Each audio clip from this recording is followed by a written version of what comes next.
Hello দর্শক, আসসালামু আলাইকুম, welcome back to my channel. আজ আমি আপনাদের জন্য নতুন আরেকটা রেসিপি নিয়ে এসেছি, সেটা হচ্ছে বাটা মাছের ঝাল ঝোল রেসিপি। এই মাছটা খেতে কিন্তু ভীষণ মজার যদি আপনার প্রসেসটা সুন্দর থাকে। তো আমি আজকে খুব সহজ একটা প্রসেসে এই মাছটা রান্না করেছি। আশা করছি আমার আজকের এই বাটা মাছের ঝোল রেসিপি আপনাদের সবার কাছে ভালো লাগবে। বাটা মাছের ঝোল রান্না করার জন্য আমি এখানে 1 কেজি পরিমাণ বাটা মাছ নিয়েছি। বাটা মাছটা দেখতে এমন, তো আমি বাটা মাছগুলোকে খুব ভালোভাবে কেটে ধুয়ে নিয়েছি এবং লবণ পানি দিয়েও ধুয়ে নিয়েছি। খুব ভালোভাবে আঁশ ছাড়িয়ে ক্লিন করে নিয়েছি। এখন এই বাটার মাছের মধ্যে আমি একটু লবণ দিয়ে দিচ্ছি আর সামান্য পরিমাণ হলুদের গুঁড়া দিয়ে ভালোভাবে মিশিয়ে নিচ্ছি মাছটাকে ভাজি করার জন্য।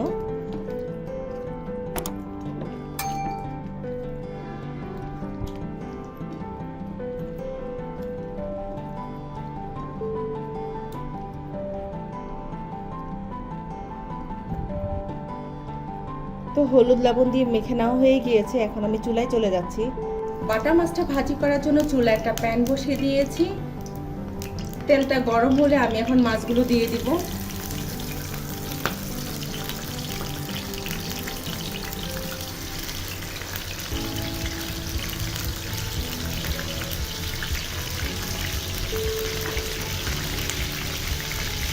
তো মাছগুলো দেওয়া শেষ, এখন মাছের এক সাইড হয়ে গেলে আমি উল্টে দিব। তো মাছের এক সাইড ভাজা হয়ে গিয়েছে, এখন আমি উল্টে দিচ্ছি।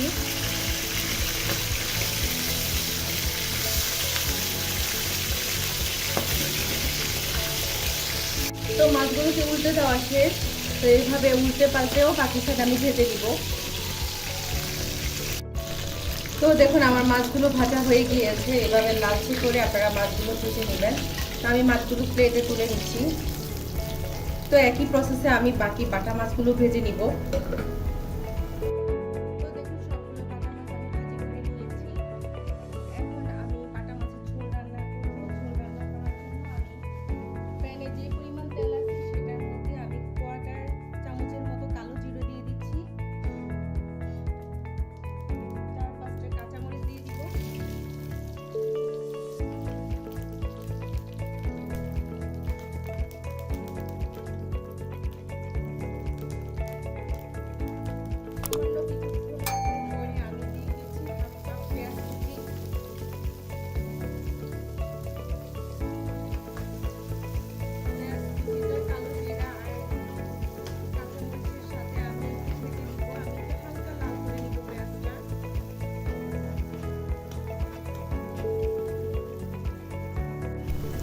তো এই পর্যায়ে দেখুন পেঁয়াজটা হালকা লাল হয়ে গিয়েছে। তো আমি এখানে দুটো টমেটো নিয়েছি ছোট সাইজের। তো টমেটোগুলোকে টুকরো করে দিয়ে দিলাম। দিয়ে দিচ্ছি 1 চামচ রসুন বাটা,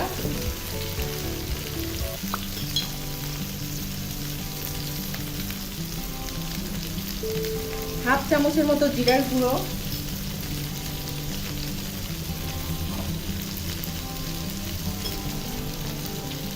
হাফ চামচের মতো হলুদের গুঁড়ো, হাফ চামচের একটু বেশি মরিচের গুঁড়ো, স্বাদ মতো লবণ। ঝালটা আপনারা আপনাদের পছন্দ অনুসারে বাড়িয়ে কিংবা কমিয়ে দিতে পারেন। তারপর সবগুলো উপকরণ খুব ভালোভাবে মিশিয়ে নিব।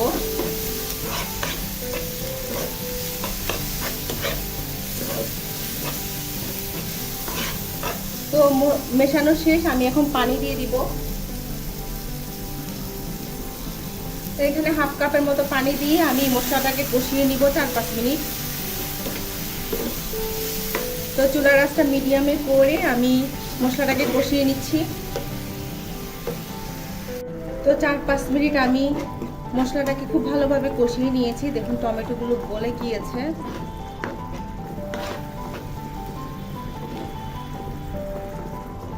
তো এই পর্যায়ে আমি যে মাছগুলো ভেজে রেখেছি সেগুলো দিয়ে দিব।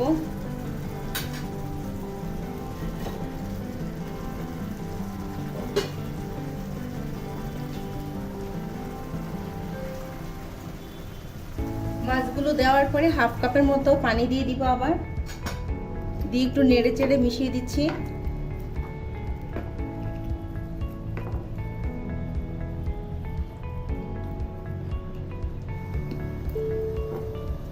তো আমার মেশানো শেষ।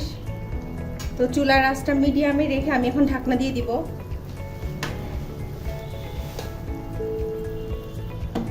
ঢাকনা দিয়ে 5-6 মিনিট এই বাটা মাছের ঝোলটা রান্না করে নিব।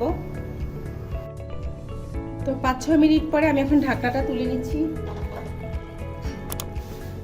তো আমার বাটা মাছের ঝোলটা রেডি হয়ে গিয়েছে, দেখুন বুনা বুনা হয়ে গেছে। আমি কিন্তু অফ ক্যামেরায় মাছগুলো একটু নেড়ে চেড়ে দিয়েছি, উল্টে পাল্টে দিয়েছি। তো এই পর্যায়ে আমি দিয়ে দিচ্ছি কিছু ধনিয়া পাতা কুচি।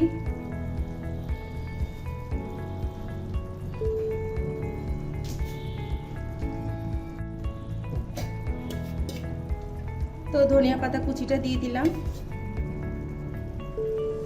আর সাথে দিয়ে দিব 1 চামচের মতো সরিষার তেল।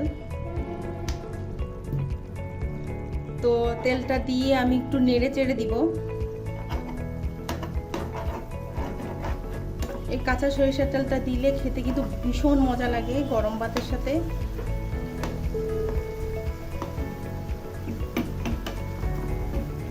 তো চুলার আঁচটা বাড়িয়ে আমি 1-2 মিনিটের মতো আবার একটু রান্না করে নিচ্ছি।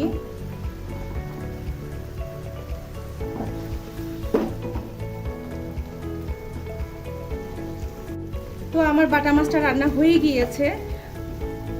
এই মাছটা কিন্তু গরম ভাতের সাথে খেতে কিন্তু ভীষণ মজা লাগে। তো আমার আজকের এই বাটা মাছের ঝোল রেসিপিটি আপনাদের কাছে কেমন লেগেছে, ভালো লাগলে অবশ্যই একটা লাইক দিবেন আর আমার চ্যানেলটিকে সাবস্ক্রাইব করবেন। আজ তাহলে এই পর্যন্ত, সবাই ভালো থাকবেন। আল্লাহ হাফেজ।